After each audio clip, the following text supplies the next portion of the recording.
You are listening to Keep Canada Weird by the Nighttime Podcast.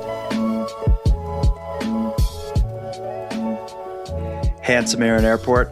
It's been a while since we popped open the mailbag, but I'm glad to get back into this, to get back into the swing of things, catching up on mail. Yeah. Let's swing away tonight. It has been a while.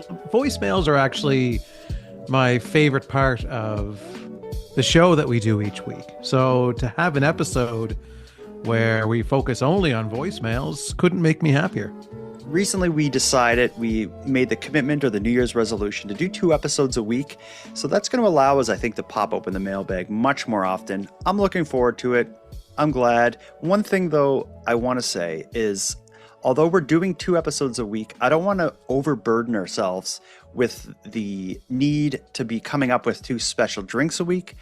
So let's just be clear right off the top of the episode here. Although this is by definition an episode of Keep Canada Weird, will not be performing the special drink ritual. No, I was really concerned about that drink. There's no way that I have the hours available in the week to seek out 2 special drinks per week, because I really put a lot of time and effort into looking for a special drink every week.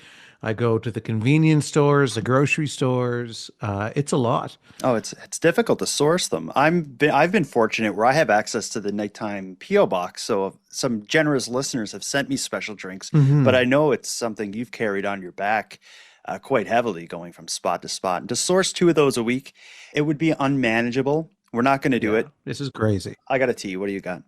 I'm back to my classic Coca-Cola, 0 sugar, 0 caffeine. Good. Well, We're ready. It's time to pop open the mailbag. You want me to do it? Pop it open. Mailbag. Bag. You've got mail. So we got a bunch of mail to get through tonight. Just to kind of keep us on some kind of flow or path, I did break them into categories. So let me just ask you, do you want to start with Tim Hortons? Do you want to start with some consumer complaints, criticism against the hosts of Keep Canada Weird? And then we also have kind of like a random section. I'm going to save that for last, though. Miscellaneous. Yeah. Excellent.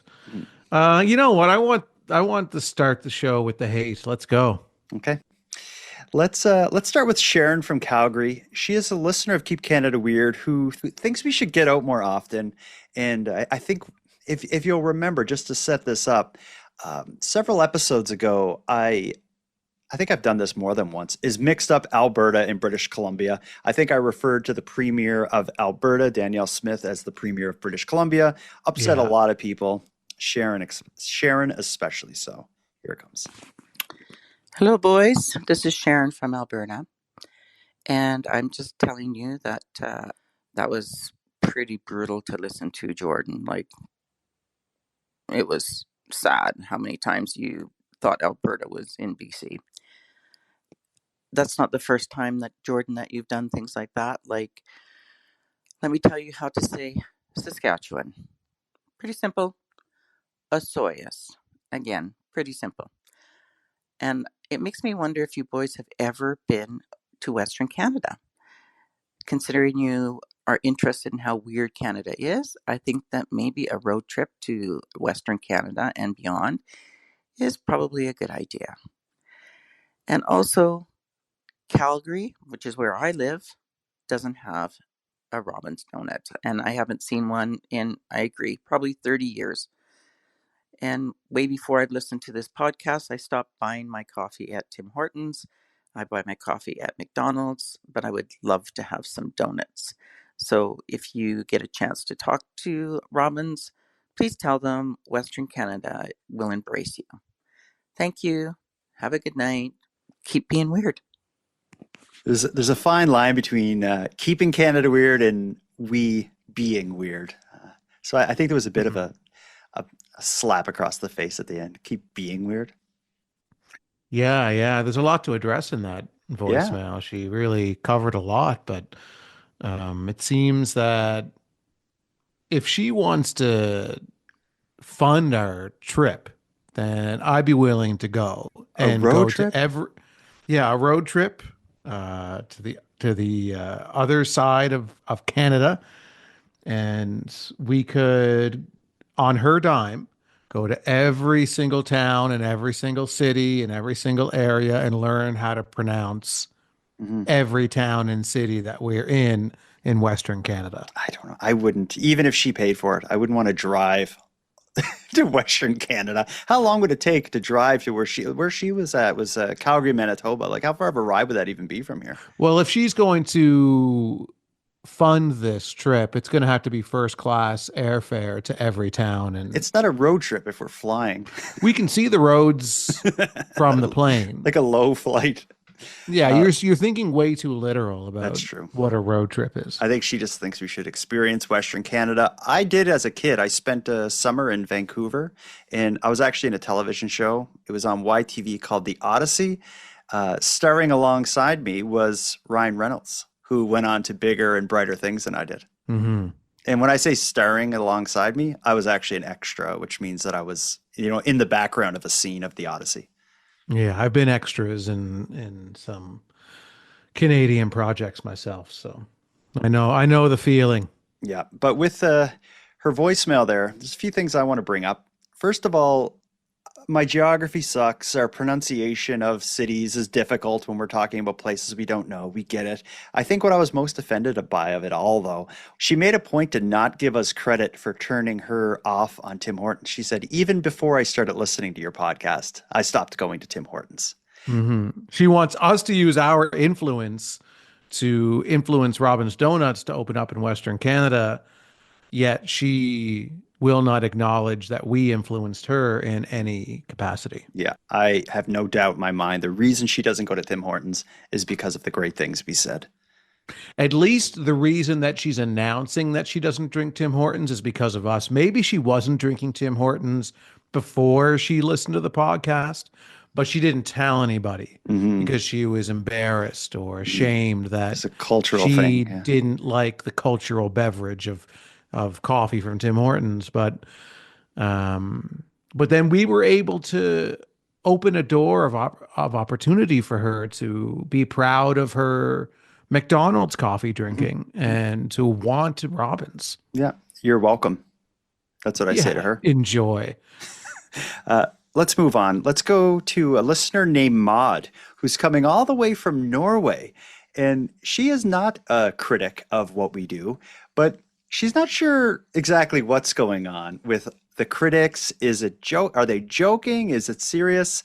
Maud kind of worries that maybe there's something between a cultural or language barrier that's preventing her from really understanding what's happening on this show. Listen to Okay. this. Hello, Jordan and Aaron. My name is Maud, and I've actively been listening to your podcast over the last 2 months, perhaps. And after listening to a couple of the last episodes, I just wanted to chime in.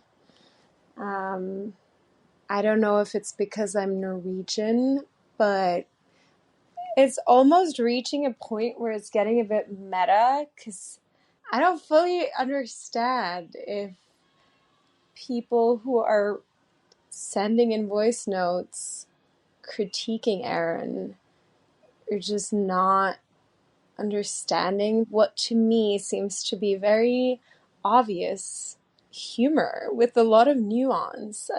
Again, maybe there's a overlap between his humor and the Norwegian sort of dry, sarcastic humor, but I personally enjoy it and find it incredibly funny. And yeah, I can't fully understand if people sending in voice notes are also joking in a way that is so low key that I am missing it. Aaron, you're a comedic genius, in my personal opinion. So, thank you for the podcast. I will definitely continue listening, and I hope you keep doing exactly what you're doing. Thank you. So with Maud's voicemail about basically asking like, Is everyone serious, or is it so tongue in cheek that it's, going over even her head as someone who has an ear for kind of like sarcasm? What I would say is like a lot of the voicemails we get are people who get the humor and the jokes and they're playing along with us. But I think the only voicemails we air that are people that aren't getting the jokes are the critical ones. Like it seems like everybody else kind of gets it and is playing along, but the hate mail seems to be the only genuine, sincere voicemail we play. I don't know what it is about them. I can't pinpoint the psychological buttons that it pushes in me, but I love listening to voicemails from people who can't stand me. Um, well, Diane is the most notable example. I think Yeah. regular listeners of the show will remember her voicemail. Okay. I think Aaron Airport is like a little bitch. Maybe that's what people like.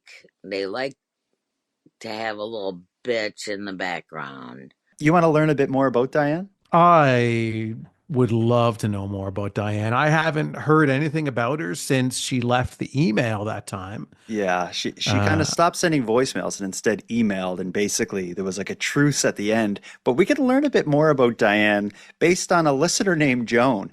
Joan listened to our podcast where we aired Diane's voicemails, and Joan recognized the voice. no way. Unbelievable. By any chance, was the woman who called Aaron Airport a little bitch, her last name Diane? Because if it happened to be her, for one, I'm amazed that she would still be alive. But in the second place, I think I worked with her about 40 years ago. And just let me say, she was a piece of work. Thank you guys. I love the show. And I hope there have been no ongoing repercussions to the bad review from Diane. Best of luck always. I'm pretty sure she's talking about the same Diane. I removed or redacted the last name she said there, but it all matches up. I think But there's only so many Dianes out there in Canada. And I like to think that every Diane is beautiful and wonderful and kind. And there's only one negative Diane, Doomsday Diane, we'll call her. yeah.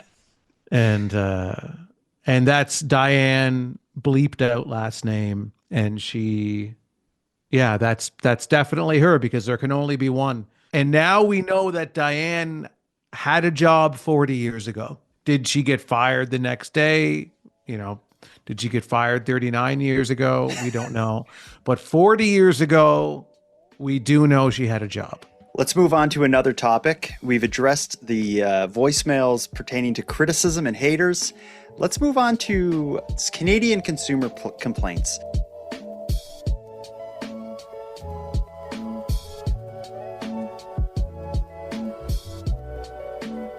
We opened the door of providing a platform for people with consumer complaints when we highlighted our story of Randy's battle with an Airbnb host, something between blackmail and maybe Randy's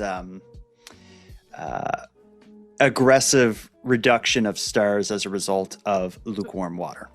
And his aggressive showering. Exactly. We invited listeners with consumer complaints to share them with us through voicemails, and I do have a couple here. The first one comes from a listener named Michelle in Dartmouth. And this is a consumer complaint that I think a lot of people, it can kind of be applied to a lot of different lines of business. And I think a lot of people out there dealt with something like this. Here's Michelle's consumer complaint. Hello, Aaron and Jordan. Love your show. I'm a longtime listener. My name is Michelle. I'm from Dartmouth, Nova Scotia. I have a consumer complaint, I think. In this day and age in Canada, we pay so much for internet access and cable that I feel this is pertinent. So we had subscribed to a cable company and was dissatisfied with their service and ended up switching. So we brought back all of our equipment and got a receipt for that. Got our new cable company installed, and we're quite happy with it. About a month and a half later, we received a bill in the mail from the cable company we had left, saying that we owed them $1,200 for the cost of the equipment, which we had never returned. Luckily, we had that receipt, or I think we would be on the line for paying that. I've heard from other people just in, my circle of friends that this has happened to them as well. And I just wonder, is this a thing that goes on across Canada? And if so, I think it's horrible, and we're gouged enough.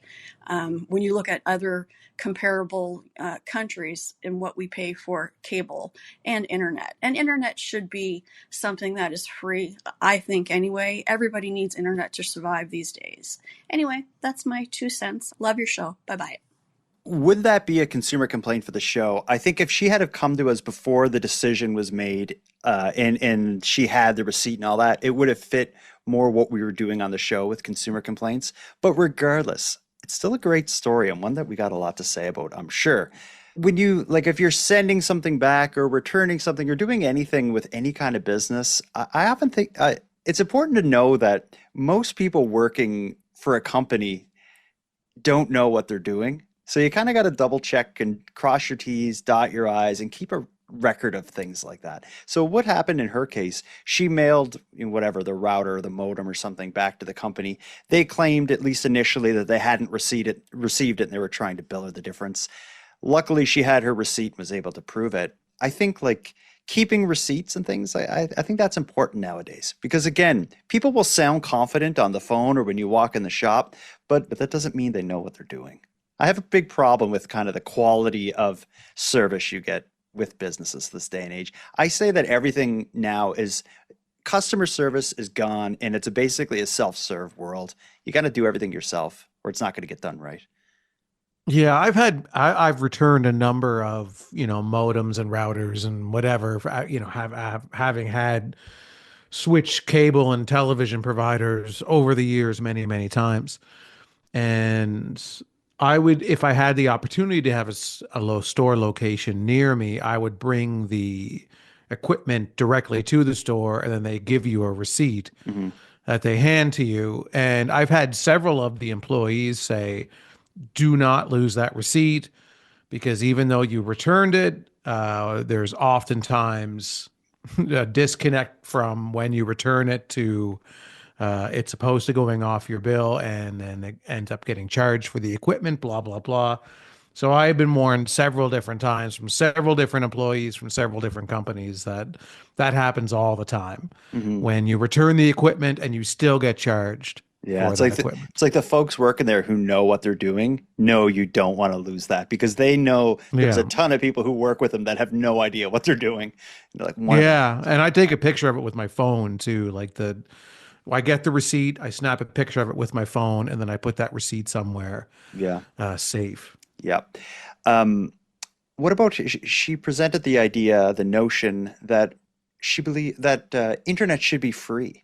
I think it's probably getting to that point where there could be this kind of like national like low speed internet, because it's true, like access to the internet is becoming kind of something required to take part in society nowadays. But so was like when you think about, like, I agree, internet, yeah, there should be a free community internet that you can always tap into. Yeah, that should even like just make it low speed, just so you can do, email or whatever. Like everyone But needs that. also, what's still not free is a basic telephone service. That's a good point. So that would be also something deemed very essential for day-to-day life. And telephone Uh, service has never been free. And like say Never ever in been the free. in the 80s, it was certainly you needed a telephone to do things, just like you need the internet now.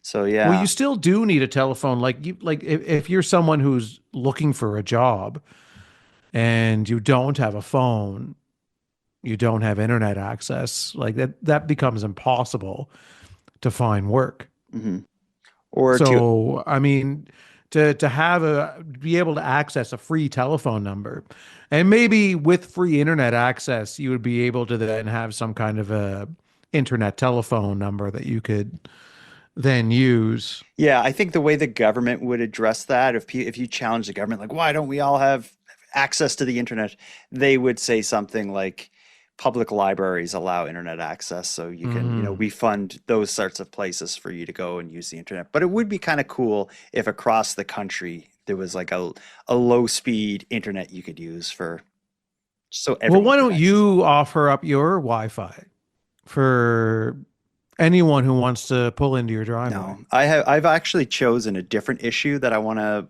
kind of work on and be an advocate for. Like I think we should all have one kind of cause we're working for.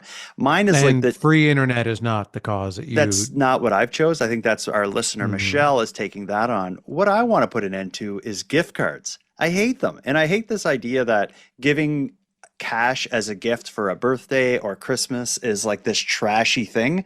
I think giving a gift card is trashier, and it's illogical. If I gave you for your birthday an envelope with $100 in cash, you could take that cash and do whatever you want with it. If I thought that felt trashy and instead I put a $100 gift card for some business in it, then it's the same thing as cash, except it ties you to that one specific store. The chance of you losing it or getting scammed is higher. It's just this foolish thing. Like, what has led people to believe that giving cash as a gift is trashy?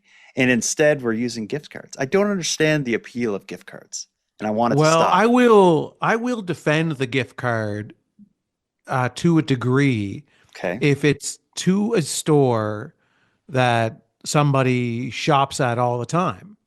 But Like why if not you're just give getting them a cash? They could take the cash there. Give me a reason why you would give the yeah, but gift it card. it just like if somebody is say, is saving up for a television at Best Buy and everybody is getting them Best Buy gift cards at Christmas time. It feels more like a gift than cash does. Really? Yeah, What if they're yeah. saving up for the TV at Best Buy, then all of a sudden it comes up for sale somewhere else and like, oh damn it, I can't get it. I don't have cash. I'm stuck. I'm tied to Best Buy because of this ridiculous But the social thing. giver also feels more secure. We don't know who this person is that we're giving the gift to. We don't know Mm, who the person who's buying the TV is. okay. And what if they are a drug addict? That's a good point because I think the one use for a gift card is if the recipient of the gift is irresponsible. So if it's like Hmm. my 15-year-old cousin or something whose parents don't look after him well and it's his birthday, I don't want to give him $60 cash because God knows what he'll do. But if I gave him a $60 gift card to Best Buy and was like, pick out the video game you like the most, I guess the chances of him doing something rotten with it is much lower. So I think gift cards should be reserved for Hmm. irresponsible people. And if you receive a gift card as a gift, that's the giver showing you and telling you that they don't trust you with cash. Yeah, like for example, a great gift card to get a young person who plays video games is like an Xbox gift card. Mm-hmm. You can load up your account right away with it and then download whatever disgusting, violent game you want to play. That's a good point. Speaking of disgusting and violent, let's hear about a neighborhood dispute. This is another listener who sent a voicemail. Her name is also Michelle, but she's not from Dartmouth. She's coming from what she refers to as the GTHA. And I had to Google this offline because I've heard of the GTA, the Greater Toronto Area. The GTHA is the Greater Toronto and Hamilton Area. I've never heard I that was going acronym. to guess Halifax. I didn't know what it was. I thought it was a mispronunciation or something, but I think you'll hear her. But she's talking about Toronto and Hamilton. So Okay. here it comes.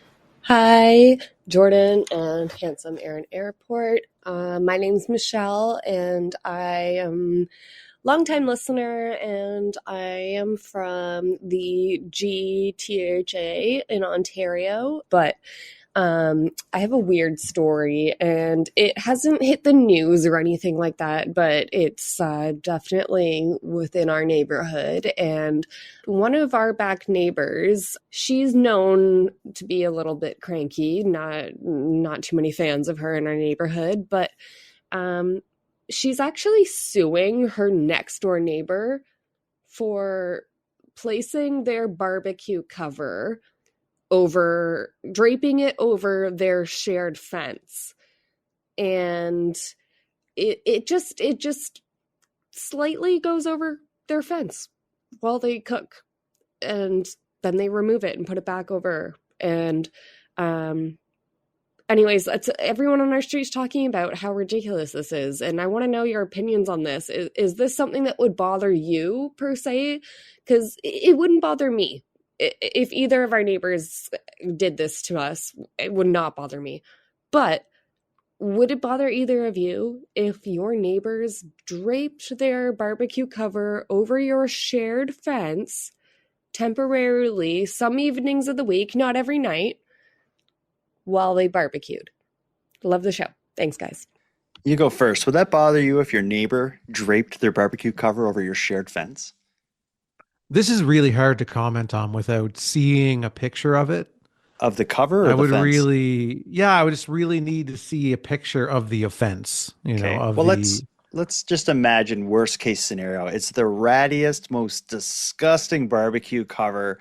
It should have been replaced years ago. It's stained from mold and it's sun bleached. And they hang it over your fence in such a way that almost the entirety of the barbecue cover is in your yard. And the breeze hits it in such a way that the smell from the barbecue cover goes right into your bedroom window and directly into your nose. So you kind of smell like oh charred yeah. burgers and mold. You don't say no more. I'm already taking them to court. You're suing them, eh? Yeah, yeah, 100% for everything they have. What would the lawsuit be? I was kind of wondering, like, if she's suing the neighbor, is it like, yeah, I guess you can sue someone for like preventing you from Like enjoying your property. yeah, emotional damages of some kind. Just Because I don't see what the financial dollar amount would be on a barbecue cover hanging on your Well, side of your maybe fence. again, worst case scenario, the barbecue cover is so disgusting that even having it on your fence for like 15 minutes, it just stains it with like grease and mold, and you need to pressure wash it. You have to hire someone to pressure wash the fence every time that Yeah. disgusting barbecue cover fits over it. So maybe you can have all the receipts because you're doing your due diligence and saving your receipts in case some weird thing goes wrong, like we heard from in a prior call there. Maybe you can Hmm. compile all those costs of all the various pressure washing and sanding, sandblasting, and you're going after her for that, plus everything she owns as a result of the pain and suffering that you have to live with every day, knowing that her barbecue cover of gruesome origin may end up blowing smell into your nose. I mean, that's a pretty extreme example of the specific situation. I mean, so in reality, this sounds like a very, by the caller's explanation of it, a very trivial matter of a Hmm. simple barbecue cover. It would definitely annoy me. I'm not going to lie. Like, if I'm on my back step, I would be looking at it and I'm like, why would they let their barbecue cover hang over my side of the fence? I wouldn't do that. But anyway, then I would move on with the rest of my Yeah, life. yeah, just be a And I little annoyed. wouldn't, it would be a little annoyed, like, and curious as to why they would think that that's something they should. Why can't they just pull their barbecue cover over to their side of the fence? Yeah, just like throw the barbecue cover over a lawn chair or something that's, near the barbecue. Throwing it over the fence, it is a little weird and disrespectful, I guess, to have one end of it hanging to your neighbor's yard. Just don't do that. But I think Yeah. unless it's like the worst case scenario that we talked about, it seems odd that you would have a lawsuit over this. I think that's going to be a waste of the court's time, and it's very unlikely that unless it's this completely bizarre extreme case that any money is going to be awarded by a judge. That said, if my neighbor tried to sue me for that, I would definitely fight it in court just to go through the experience of like defending Just to myself. have the court records of that It would would be be pretty excellent.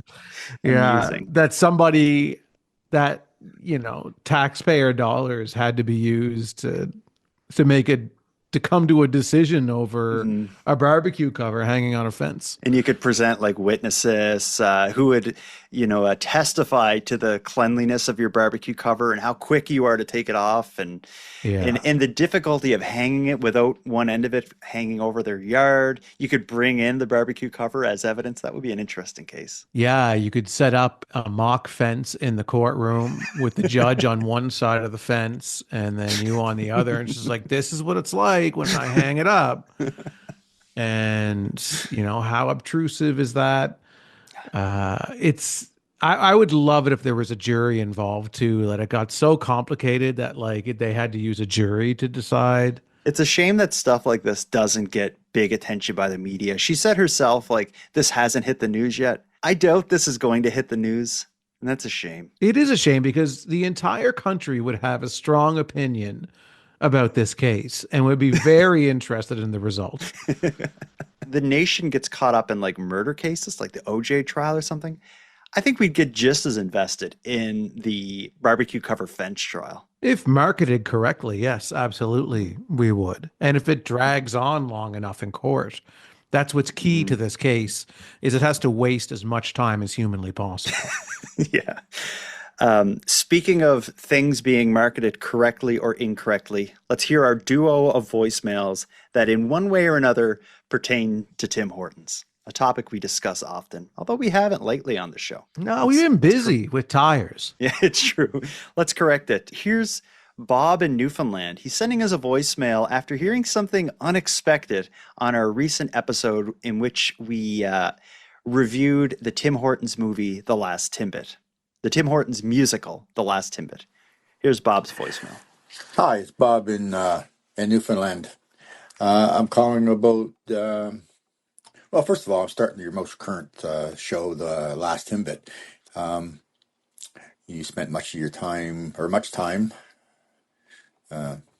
slagging on Tim Hortons and the Last Timbit show, and I found it ironic that actually at the beginning of the show, one of the ads that played was for Tim Hortons. But it's kind of ironic. I realize you probably don't have much control over the ads that you that play, especially because I believe they are most likely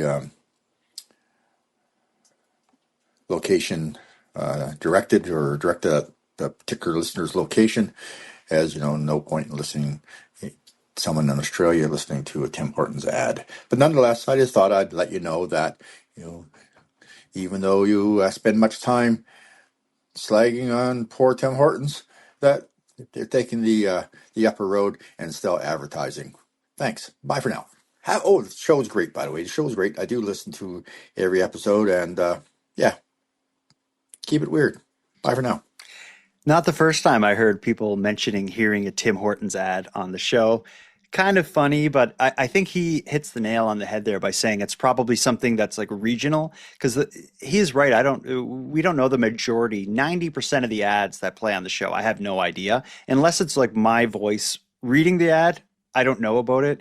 And in the way it works is wherever you're listening from, certain specific ads are played to you versus other people. So, someone in Canada may get a Tim Hortons ad. Someone in Ontario may get a Lotto Ontario. They may get an ad like that. Yeah. And I don't know about them. There's probably thousands of different advertisers that play, but it is definitely funny that Tim Hortons have ads on the show. And I have a feeling they don't know the content. No, of the absolutely episodes. not. But I love, love, love the idea that a small percentage of the Tim Hortons corporate dime is spent on advertising on a podcast that hates them. It's a testament to the scattershot of marketing that Tim Hortons does. They try everything. They throw it all against the wall to see if it sticks. They do the same thing with their advertising. Let's put it on every podcast in Canada. Yeah, Even every the ones that single are saying podcast, this. even the ones that from day one that have been working for our competition Yeah, and actively telling people not to come to our business. over and over and over again. To the point that people complain that they talk about it too much. Yeah, to the point that we're recommending corporate giants like McDonald's, who are usually on the evil side of any issue. We're actually encouraging people to go to McDonald's instead. Well, here's an ad for Tim Hortons. We have a listener named Feyre. She agrees with a lot of the things we say, but one thing she disagrees on is our opinion of Tim Hortons. Here it comes. What? Hi, Jordan. Hi, Aaron. My name's Feyre. I currently live in Aurora, Illinois, but I'm originally from Buffalo, New York. So first off, though, I just want to say that I love y'all and listen to y'all whenever a new episode comes out. I am all caught up, but I have a bone to pick with y'all. I want to start off by saying Robin's is probably very lovely, Y'all seem to really like it. I'm happy for you. My bone to pick, though, is your Tim Hortons hate. I love Tim Hortons. I haven't had Tim Hortons in like 5 years, 'cause there's none where I've lived in the past 5 years. But I love Tim Hortons so much. I used to go every morning before work and get a little Oreo ice cap, get myself a little donut, and just have my little Timmies at the beginning of my work day. And y'all just have so much hate for Tim Hortons. Like, man, I know it's like the Walmart of coffee, but it's better than Dunkin' Donuts. Sure is better than Starbucks. You just go there for a nice little coffee and a donut. You don't expect, top quality. It's not going to be perfect, but I love Timmy's so much, and all y'all's hate really weighs on my heart. I love y'all again. I hope you guys have a great rest of your day. Bye-bye. I love her accent, first of all. Yeah, it's pretty cool. She does make she does admit that she hadn't been there in about 5 years. One of the things we talk about is the decline of Tim Hortons. So, although they were horrible in 2020, we're now in 2025. I think it's even worse now than what she remembers. So, it's not really a comparison of apples and oranges, but I still disagree. It wasn't a great place. And it is not better than Dunkin's. I prefer Dunkin's. It's been forever since I've had a Dunkin's coffee because we used to have one in Sydney, Yeah, Nova right downtown. Scotia, right downtown, and I remember going there a few times, but it's That was been before they that was it's what been pop. 25 years ago. Yeah. And that's before it was Dunkin's. Back then it was Dunkin' Donuts, both Yeah, words. yeah, yeah. So I don't remember that coffee being good or bad. I don't really have a memory of it. I like Starbucks, I can Dunkin's because it certainly say is better than Tim's, that's but I I'd have don't a hard really time like saying that. Starbucks, to be I don't honest. like their coffee. I can't drink their coffee. I find it's too strong. It tastes a little burnt, and I feel high after I drank it. I have heard that the caffeine content is high in Starbucks, Mhm. but I feel a little like I call it methy after I've had a Starbucks coffee. Oh, your teeth start falling out and you rob your family. I'm a little fast after. You're going through your son's dresser looking for his piggy bank. Like, I gotta get some Starbucks. I'm covered in uh, spiders. but Dunkin's, what I like about it, I think the coffee and the baked goods are about on par with Tim Hortons. Dunkin's is more exciting though. I find when you go into a Dunkin' Donuts in the US, I've only really been there in like Florida and some parts of Massachusetts and Maine. Dunkin's is it has just a bit more of an unhinged vibe than Tim Hortons. Tim Hortons, I feel disrespected. Dunkin's, I feel like I'm in a dangerous situation, and I like that. Yeah, you feel on the edge and that Mhm. anything could happen at any point in time. And there's an excitement to that. I agree. Again, I don't have a lot of experience anymore with Dunkin' Donuts, but I like Well, to imagine that they're better than Tim's because I like to imagine that everything is better than Tim's. And I'm not far off. if Sharon from Calgary, BC decides to send us on a road trip, we'll make sure to go down through the US, hit a couple Dunkins on the way so we can live that up as well, if she'll fund the whole thing. She has to. First class. So basically we be connecting flights somewhere where there's a Dunkin' Donuts. Yeah, we could stop off at like a couple airports that have Dunkins. All of them. Yeah.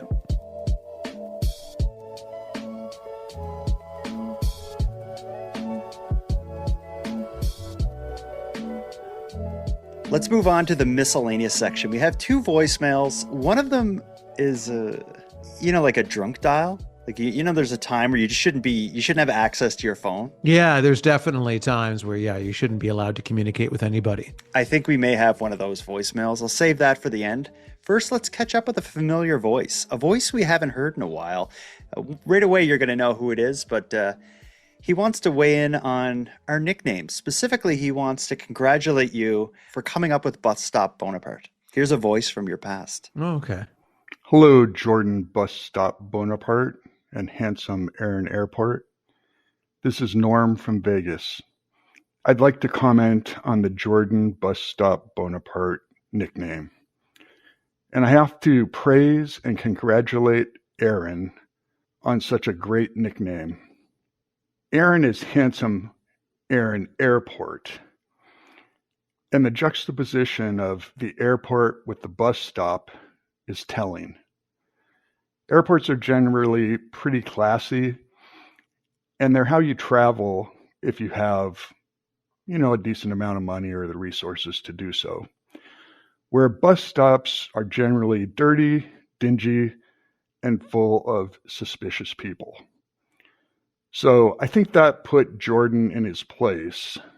And then Aaron's request for more comments on the nickname actually balanced the dynamic so that, in a way, Aaron's giving Jordan the nickname of Jordan Bus Stop Bonaparte came full circle and led to the truce, which resulted in the current positivity of the show.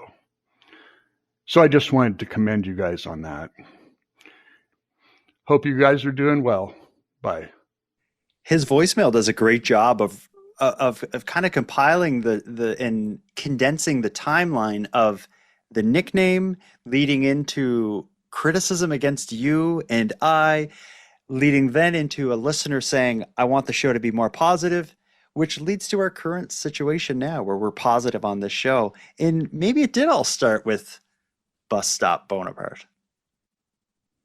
Well, it's really flattering that Norm decided to use the topic of Keep Canada Weird's Canadian podcast host as his thesis for his master's. Yeah, that's true. So that's very flattering. That, well, I can't wait to read it when it's finished. But yeah, there's a lot of cool connections and quite a trail that Norm followed there. Norm, we haven't heard from in a while. And I just assumed he was dead, to be honest. But that Randy killed him. He's not. He's Randy. Yeah, because he had the beef with Randy. That's right. Yeah. That's why Randy was getting so many showers at the Airbnb, is to wash the blood off from killing Norm. Of his bare hands from killing Norm. Yeah, that's good. So anyway, congratulations on your master's, Norm. It's well deserved. You put in all the hard work, and we look forward to your next educational project. Okay, let's take a completely opposite approach then. So we had Norm's well-researched and beautifully communicated expose on kind of the current state of our show and what led to it. Let's hear. This is an anonymous voicemail. I want you to listen to it carefully because I can't make out all of it. To me, it comes across as a bit of a drunk dial, perhaps. I'm curious if you think the same, and I'm curious if you have any idea of what they're talking about. Yeah, okay. This will be our final voicemail of the mailbag. Here it comes. The Keep Canada Weird drunk dial. How many aliases does handsome Aaron Airport have? Is he a TikTok star? And is he the Boomer Jerry? If you know, you know. Long-time listener, first-time caller. Do you know what that is about? No. Let's listen to it one more time. Jerry? What is that? One more time. How many aliases does handsome Aaron Airport have? Is he a TikTok star? And is he the Boomer Jerry? If you know, you know. Long-time listener, first-time caller. I didn't get any. She's asking how many aliases I have. We always call you Handsome Aaron Airport, though. I know, but I think she probably, whoever this Boomer Jerry is on TikTok, possibly reminds her of me, and maybe she's wondering if that's me. Okay, so how many aliases does Handsome Aaron Airport have? Question mark. Is he a TikTok star? That I also didn't understand. And then she says, maybe he's the Boomer Jerry. If you know, you know. I don't know what the Boomer Jerry is. I assume he's a TikTok creator. I listened to that voicemail as 3 separate questions. How many aliases does Aaron have? It all is one sentence? one thread. Okay. Yeah. I heard, how many aliases does Aaron have? 1. Is he a TikTok star? No. Maybe he's the Boomer Jerry. If you know, you know. I don't know. That's how I took that. You see it as a continuous I sentence. look at it as like, how many aliases does Aaron have? I mean, is he on TikTok? Is he Boomer Jerry? If you know, you know. Okay. Yeah. So So she's wondering, am I Boomer Jerry on TikTok? are you? Well, if you know, you know. You're not. I know you're not. I barely know what TikTok is. I I do have a TikTok account. I don't post on it. I do look at TikToks every day. When there's time to kill. But my favorite time to look at TikToks is when I get out of the shower. I like to air dry. I do start with a towel dry, but I like to air dry after that. So I'll kind of lay on my bed and let nature take its course. Oh. Do you ever And yeah, use a hair dryer to dry no, yourself? Okay. no, Just it's a lot no. quicker. I'm a busy guy. You're busy. Mm-hmm. Yeah. I don't. This is a positive show, so I'm not gonna question whether or not you really are busy. I'm a single cat father, and you will never know what that's like. That's true. That caller, do you think they were impaired by a controlled substance? Be it alcohol or anything else? Starbucks coffee? Or I was just gonna say Starbucks methamphetamines. It's certainly the way she says aliases sounds a little slurred. Okay. But that could be nervousness of calling Be, two Canadian being on the big podcast show. hosts. That's right. Like she probably really wanted to mention Tim Hortons, but just got too nervous. Yeah, that's a good point. This has been a quite eclectic mailbag. We had a little bit of everything, and we have a ton more mail to get caught up on. So we'll probably do like one of these a month or something. So I guess that's my opportunity to tell listeners if you have anything to say, any comments, feedback, questions, criticisms, anything at all, a story to share, specifically a tire story, go to nighttimepodcast.com, click on contact, send us a voicemail. If you hear your voicemail aired on the show, well, whether it's on the regular weekly Weird News Roundups or these mailbag episodes, send me an email, nighttimepodcast@gmail.com. Give me your address, and I will get a Keep Canada Weird swag pack and badge showing that you're an official correspondent out to you right away. You got a lot off your chest there. Oh, I've been waiting to say that all night. Oh, nice. Yeah. After Canada Post strike ended, I went to the post office last week with an ungodly amount of mail. And sadly, I ran out of envelopes. So I went to the dollar store to get envelopes, and the only kind they had were bright pink envelopes. So I had to buy 100 bright pink envelopes, and I just mailed them all around the world. So for everybody who sent voicemails and their addresses over the last probably 3 months, you're going to have a bizarre looking package arriving. It is not a bomb. There's not a device in it. It's your Keep Canada Weird swag pack. Mm-hmm. Oh man, save it for your therapy session. Yeah, I will. Because you're not going to have anything to talk about with someone who you pay to talk to. That's true. All right, well, let's wrap this up. We can close the mailbag? Yeah, zip it up. Does it have a zipper? No, it has a drawstring. It's like a large Crown Royal bag, and so it has the string in there, and the bag's velvet. Yeah, the drawstring. Yes. Yeah, I imagine it like Santa's toy. Yeah, except it's all that he carries on his deliveries. The voicemails, would they be on paper? Do you imagine the bag being full of letters, or do you imagine a bunch of cassette tapes in there? Or do you know the bodies of the people who left the voicemails? Not the dead bodies, the live bodies. Okay. They're just in the sack, waiting to talk to us, and you pull waiting them as he open it up, and it's like, I think you guys talk about dead bodies, and he closes it. I want to thank you for helping Aaron and I fulfill our mission to keep Canada weird. If you've got a news story from your area that you'd like to share with us, or have any thoughts or theories or opinions on anything we discussed tonight, we'd love to hear from you. You can contact us by using the voice recorder that can be found at nighttimepodcast.com/contact. And on that topic, I want to give a big thank you to this episode's correspondents. If your voice message was aired tonight, you can email me your address. My email is nighttimepodcast@gmail.com, and I'll get a Keep Canada Weird badge and swag pack sent out to you. I just ask that you wear the badge proudly and responsibly. Next, a big thanks goes out to Aaron for another great night, Unicole for the intro and outro voiceovers, and Monty Data for the outro version of O Canada. And then, of course, a sincere and massive thank you goes out to each and every one of you listening. Your support makes this show possible. And if you'd like to support the show even more, please consider a subscription to the premium feed, which can be found at nighttimepodcast.com/subscribe. The premium feed costs just a couple dollars a month, but that money will fund the creation of new episodes of the show, and it'll give you those episodes 2 days early, ad-free, and access to a back catalog of episodes. And even if you don't want to go premium, you can still support the show by sharing this episode on social media.